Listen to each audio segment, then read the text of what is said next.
Our world divides us, yet we are connected more than ever through technology. Disasters strike and millions are aware within minutes. Action is taken across the world. We are unified. We make change. Something happens, we react.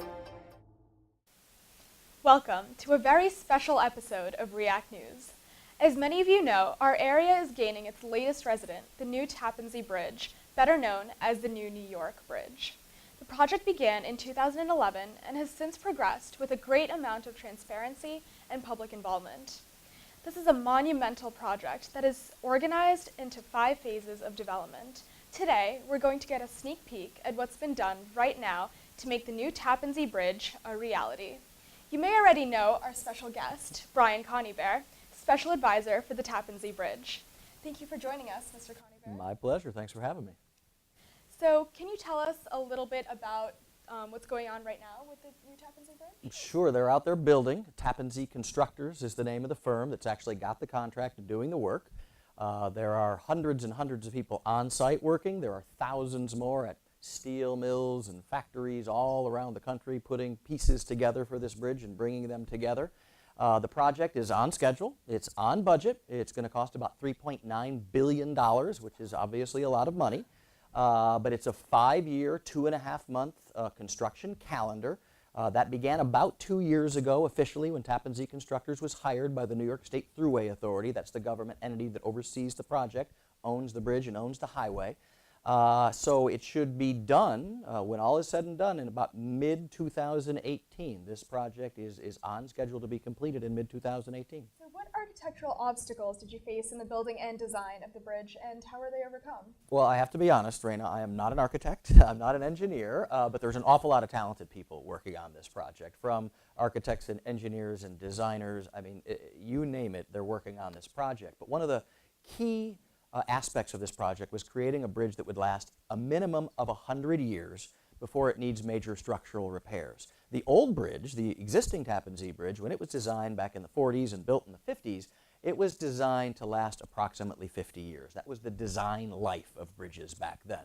Well, it's now 59 years old, and it's needed about $750 million in repairs over the last 20 years or so. So it got very expensive to maintain that old bridge. So the thought was, let's build a new bridge, let's get at least a century out of it. And so that's been a major focus for the technical team, is to create a bridge that lasts a minimum of 100 years. And they're doing that by picking the materials, using special steel, using special mixes of concrete, reinforcing that concrete with heavy-duty steel. They're putting extra thickness of concrete on things that they know will wear over time, but they've done all types of calculations to make sure that this bridge won't need major structural repairs for 100 years. I mean, this bridge is really for your generation and for your children and your grandchildren, you know.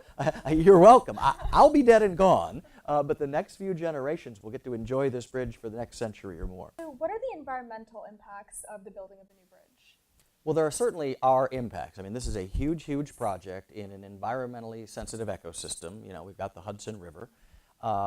We're doing everything in our power to build this in an environmentally sensitive manner. There are hundreds of millions of dollars in environmental mitigations on the project.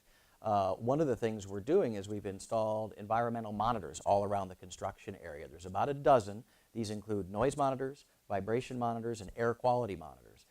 And all big projects are required to monitor that kind of thing so that the oversight agencies know that you're not having too much of an impact. But the governor wanted this, as you mentioned, to be very open and transparent. So at his direction, we put all the data from those environmental monitors right on our website at newnybridge.com. So people who live near the construction site can actually go to our website 24 hours a day, 7 days a week, and see what the decibel level is when they're pile driving, which is the loudest thing by far. They can see what the vibration is, what the air quality is, and we wanted to empower people with that information. We wanted to monitor it. It's all on our website. You can go see what happened today, last week, or last year if you want to. Now, this is all very exciting. So what vision do you have for the future of the bridge? Well, it's not really my vision. It's the governor's vision, it's the state's vision, it's the Thruway Authority's vision, and it's the residents' vision. We've tried to talk to as many people, whether it's elected officials, students, homemakers, parents, we got people's input, and they really wanted this bridge to be mass transit ready. You know, there are folks out there who use this bridge. It's a lifeline for them to get to work, to get to school. Companies use it to get goods to and from where they need to go. So mass transit is a huge part of the future of this bridge, and it's designed with the structural capacity in it to put full commuter rail lines like Metro North trains on it.